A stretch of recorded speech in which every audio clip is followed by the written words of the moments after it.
Kansas Jayhawks, 83. Number 24, Arizona, 76. Hunter Dickinson ties a career high. But the big story here is the Jayhawks, Goodman. They finished 6th in the Big 12. They lost 4 of their last 6 coming into this game. They are 11-9 in the league. They are 20-11 overall. They also have a win over Duke on a neutral court. So we've seen them beat the best of the best of the best in college basketball this year. But I'll be the one to say I don't see this Kansas team doing anything in the big dance this year. And I know they got Bill Self and I know they got Hunter Dickinson. I don't see it. The good news coming out of this was that DeJuan Harris, the last game that dude played, he should be a legend at Kansas. Last game that he played in Fall Gallons Fieldhouse was a win for him. So that's the one piece of good news coming out of this game. Yeah, and the fact that, when I talked to Bill a week ago, he said we're going to play through Hunter a lot more. That's what we're going to try to do. That's what we have to do in order to win because, you look at their guys, and again, we've known this, but when you see it, it's different, right? DeJuan Harris, we say it every year. He's got to shoot more. He's got to shoot more. It's not going to happen. If it hasn't happened by now, it's not going to happen. KJ Adams, not a floor spacer. Neither is Flory Badunga. So, you're so reliant, and AJ Storr can't even get off the bench for the most part. So you go to your strength. What's your strength? Hunter. Go to him. They didn't double him today.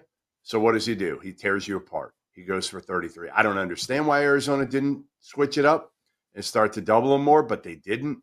So he just went to work. If they double, then he's got to find his shooters, and they got to make shots, and they haven't made shots enough this year, especially Rylan Griffin. Zeke Mayo's been good, like really good, probably better than we thought he'd be going from South Dakota State. But the rest of the guys haven't done enough, and they're not athletic in the backcourt either. They're not athletic enough to get by dudes. Mm-hmm. You meant Zeke Mayo coming from South Dakota State, right? Not Rylan Griffin. You said Rylan Griffin. You meant Zeke Mayo. We got what you meant. I know that we're going to get ripped apart by commenters. We knew what he meant.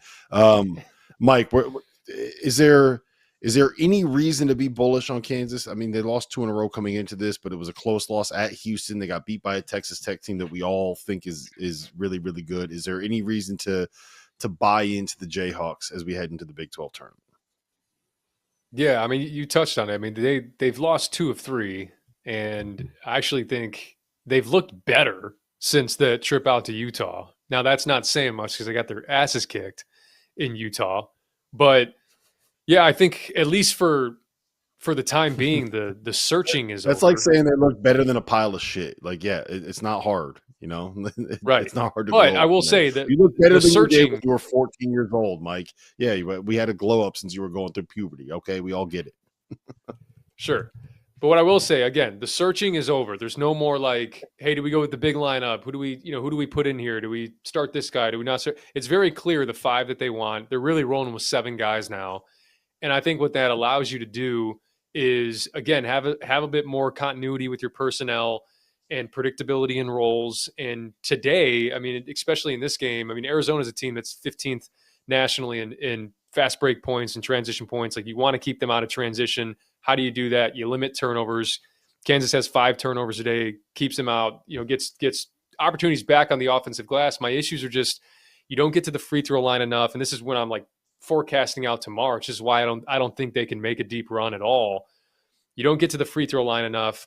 You don't force enough turnovers, and you don't consistently, win the battle on the offensive glass. And like all those different margins, if you're not winning at least 1 or 2 of those, it's really hard game in and game out to pull out wins. But you're right; they're playing through Hunter, and it's very clear at this point that's going to be the way that the way this thing ends. Right, one way or the other, they're going to go out.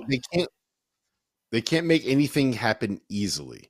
Right, like easy buckets are you get a turnover, you get a pick 6 layup, right? You get offensive rebound. That's been the case. That's been the case the last few years. Like Bill Self has had to do a lot of hand holding offensively with this group to just manipulate the spacing, because that's to try to combat having non-spacers out there like KJ. Mm-hmm. Yeah, it's just everything feels like, okay, you got to work so much through it to be able to get a post touch, and all of a sudden you got a bucket out of it, and it just feels like every one of those possessions is hard, and it doesn't make life easy for you if you can't find a way to get easy points.